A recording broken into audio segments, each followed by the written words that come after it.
Skarloey, the little engine, loves all the sights and sounds along his line and knows them very well.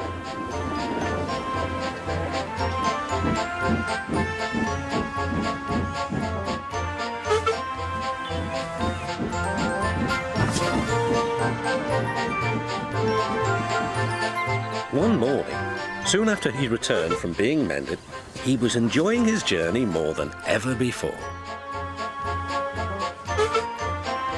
Along the way, he met Rusty. "You know," he said, "if I couldn't see these familiar faces and places, I'd think I was on a different railway. You've done wonders with these rails." Rusty laughed. "I'm glad you're pleased. Manager said let's mend the track so well he won't know where he is. And we did. And you didn't, if you take my meaning."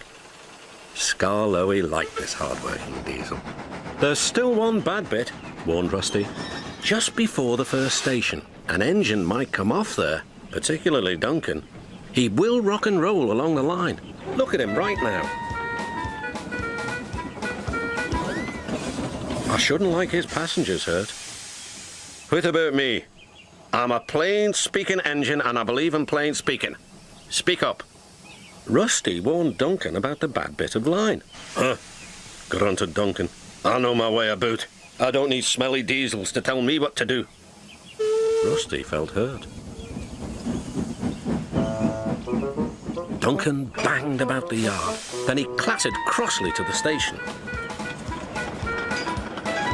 James was already there, waiting for him. "You're late," he snapped. "Oh, no," said Duncan. "It's that smelly diesel's fault. Rusty tries to teach me how to stay on the rails and then goes off leaving me to find my own cultures." "You poor engine," sympathised James. "I know all about diesels. One crept into our yard and ordered us about. I soon sent him packing." Duncan was filled with admiration. He didn't know that James was boastful and sometimes didn't tell the truth. "Send Rusty packing, send Rusty packing," snorted Duncan. He climbed the hill furiously. "Well done, boy. Keep it up," encouraged his driver. Soon they were near the first station. Duncan was pleased. Nothing's happened, silly old diesel. Clever me." And he rocked and he rolled along the line. "Steady, boy," checked his driver, but it was too late. "Sleepers and ballast. I'm off." And he was. "I warned him," said Rusty, "but all he did was call me names." The little diesel refused to move. "I'm ashamed of you, Rusty," said Skarloey. "Think of the passengers. What are they going to do?" "Oh, I'd forgotten them. Yes, of course. We must help the passengers." And Rusty roared into life.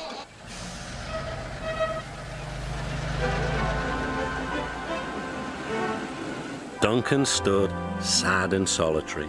He couldn't rock and roll now. "Oh, dear," he thought. "Everyone will know how silly I am." The passengers had to get out and help too. They weren't very pleased about that, but worked as hard as they could. They carefully levered Duncan back onto the line.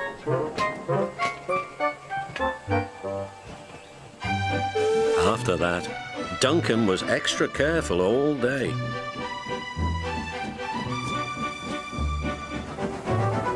At last, evening came. "Rusty," he whispered, "thank you for helping. I'm sorry I was rude to you." "That's all right, Duncan. I wish all diesels were like you. Let's be friends." "Suits me," replied Rusty. "We'll mend that bad bit of rail first thing tomorrow."